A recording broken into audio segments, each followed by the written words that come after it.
All right, back for another video about my past life in the evangelical world and its traumas. Although in many ways I don't feel like it's my past life yet since I'm still so surrounded by it and in it. This is the part that few people understand if they haven't been in the fundamentalist world, is that your entire universe is this world.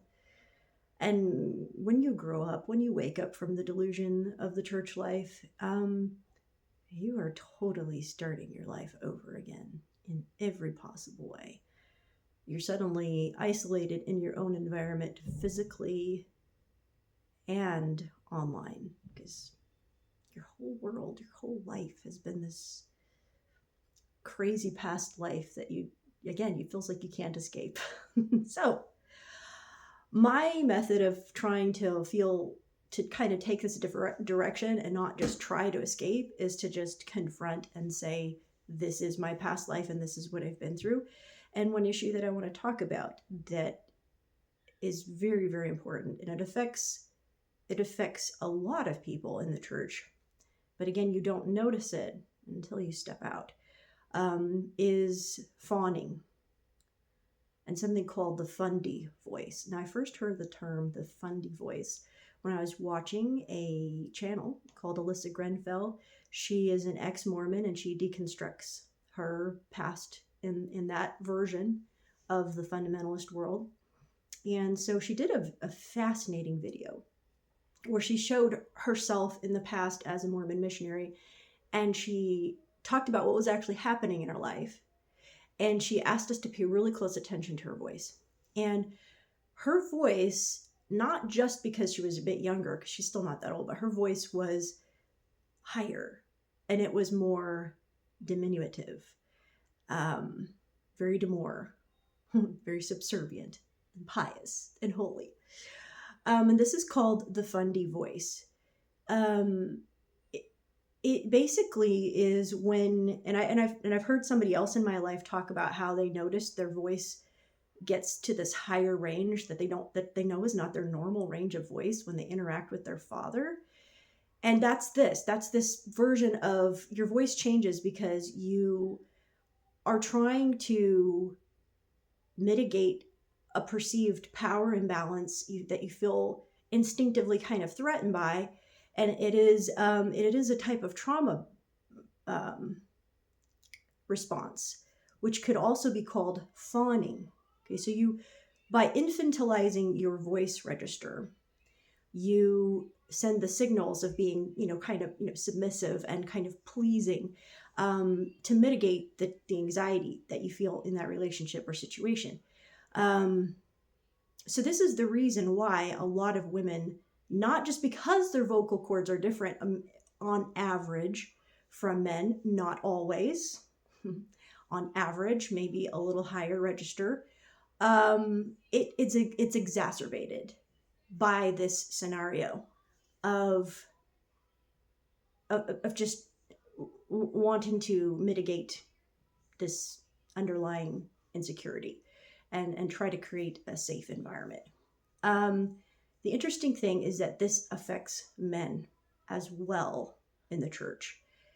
And I'm not talking about a different voice register because of a different orientation sexually. I'm not talking about that, although I imagine this could affect that as well in some cases, but that's not what I'm talking about. Even heteronormative men can find themselves speaking in a higher voice register, speaking differently from how they would if as a full and confident human being, because they have been under this oppressive religious system that kind of teaches them to think any of their aggression, their anger, and so much of their life actually is completely unacceptable. And especially when stepping into a role as perhaps a missionary, somebody in a leadership position of that sort, where your job is to reflect the church. Because there's this really toxic idea in the New Testament where man is a reflection of God and woman is a reflection of man is the glory of God, woman is the glory of man. Very toxic. It's like, you don't be yourself and shine in and of yourself. You got to be conscious of the fact that you're reflecting some higher up. Okay. And so show your submission and show your obedience and piety. It reflects on their ego. Um,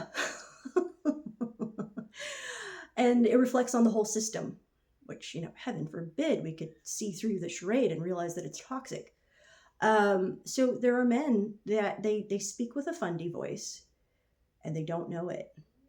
It's not their actual voice, but you can tell. When you have lived through this, you can tell. When you've lived through it and you step outside of it, when you start to heal from it, then you can tell. So fawning, though, is, like I said, it's a trauma symptom. It's a coping mechanism, right? The problem is that you're taught to do this. As a spiritual person, you're actually trained to do this, to fawn. When you think about it, every worship service that you go to, everything, you're fawning to this icon of your culture's values. You're fawning to God because you're not good enough on your own. You're only good enough because he was kind enough to accept you. And most of you's rotten. And that, we can all acknowledge that there's parts of ourselves that we don't like, but this is so icky. This is so icky because actually you can't acknowledge it in that context because you just feel like you are really impressed with the idea that you just got to have tremendous gratitude towards this being and your fate depends on it. Yeah, so you can't ever give it, you just praising, singing.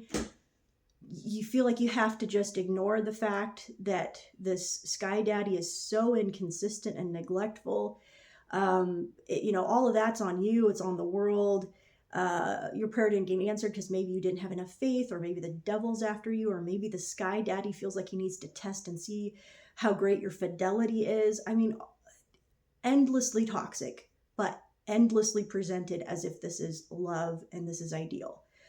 And so you get into this system and all you do is fawn. You fawn to God, you fawn to your community, you fawn to your family, you fawn to your partner. And there's another video I've gotten into where this affects partnerships, where it affects sexual relationships, because women are taught this is their duty to their spouse. They're not taught to see themselves as a sexual being. And partly that's idealized because sex is, so dirty and base, There's this idea of, it could be in the spirit or in the flesh. Like, does that really mean anything? I mean, it's like saying that, if you're a really good person, you'll be a disembodied ghost. And once in a while, you slip into your body that's so fucked up. And then, you've fallen into the flesh. And, it's a terrifying, it's a paranoid, constant, hypervigilant state to be in the religious, in the evangelical world. Now I know my religious friends, just like I would, are going to come back with some kind of explanation of all of this. And please, this is the most hilarious and maddening part when you recover from this delusion, is how many people come back to explain to you the things that you already would have said when you believed all of this delusion. Okay, so they'll start. I've seen an ex evangelical pastor who spent decades in the church. He's deconstructing, he's presenting all of the fallacies, he's trying to help people heal. And there will be tons and tons of comments of Christians sharing all of these cliches and statements and arguments that as if he had absolutely no familiarity with all of the things that he himself once said before he knew the truth, the actual truth. That's the fun part. The truth is actually bigger than we think that it is, and it's more complex. And when you're in the church world, there's only one truth. And so here's what happens. Believing that way gives you the permission and the encouragement to be very callous to people who show you another side of the truth, especially one that undermines your most sacred assumptions. So that is actually something that you can tell yourself to feel good about. Well, I had to give them the tough love. They need to believe in Jesus. whatever it is you're going to say, or just be deflecting, or just be dismissive, or just, one of the funniest things is when religious people realize you're not in this anymore. You stop drinking the Kool-Aid, and they just want to go full throttle trying to show you how happy their lives are because they believe in God. And rather than recognizing, even as you admit to them, how the sadness and pain you feel is from you coming out of your fawning and admitting all the egregious harm that the lies of the church have done to you. Instead of that, seeing that, admitting that, it's just this mad effort to, put blame on you then again as the victim of the church's abuse and deceit. It's your fault. See that you're so unhappy because you left this. And if you could just be like me, you could pretend to be happy just like you did before. And I didn't know I was pretending. Okay, fawning, since it is a trauma symptom and it's so heavily indoctrinated in the patterns of the church world, you're not conscious of this. So when you do start to become conscious of it, it's scary. You realize how much of your identity is the fawning, and you're like, who am I for real? And as you start to poke holes in the fawning and try to pull back from doing that, suddenly people think you're being mean. And it does look mean, because maybe you're not talking to some people as much, or maybe you're not talking to some people at all, or maybe you're just taking space to process flashbacks, and maybe you're not going to say the most polite thing just to make somebody else feel better, treating you the way that they always have, just because that's the way things have always been. And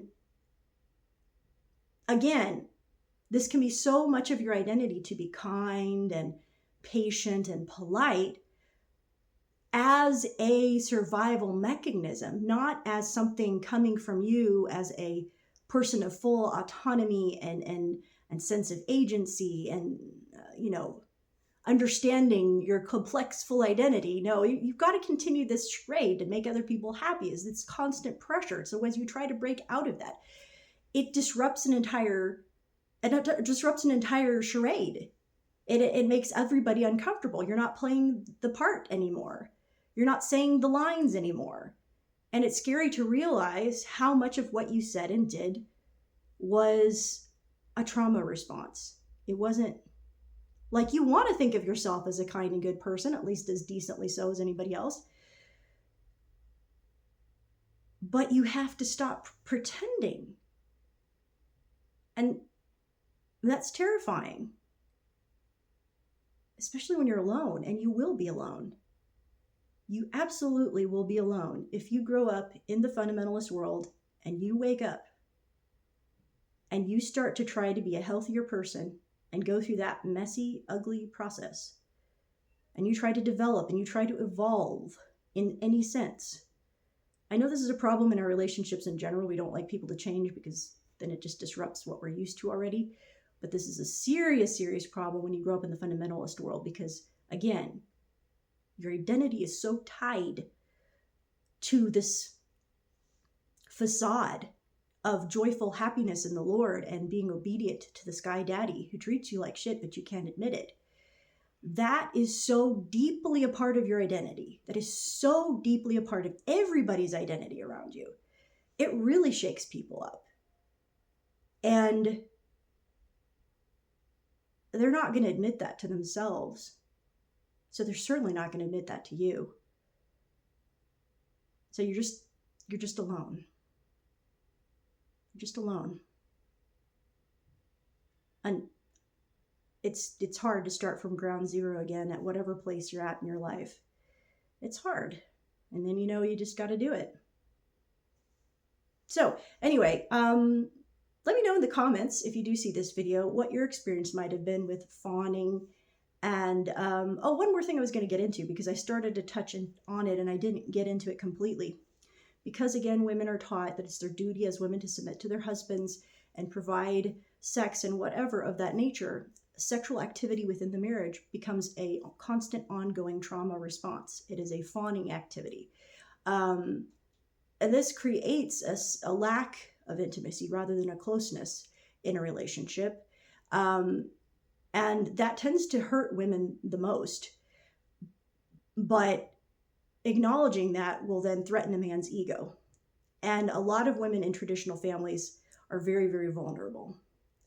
So sex becomes something that degrades a woman's value. All the time I was in the church, it was just a topic of, oh, women, they just need to give it to their men. It's just hormones. They need to take some hormones, build their libido. Never a discussion of how fawning and lack of trust, genuine connection, genuine growth in a relationship might be a necessary part of being able to have a healthy sexual life with another person. So this again becomes another way in which you fawn to survive and please the world around you, and find that your insecurity grows and your fawning continues. And to try to break from that mold involves a host of challenges, many layers of challenges. Yeah, so there we go. Fawning and the Fundie voice. Have you ever used the Fundie voice? Let me know. I have.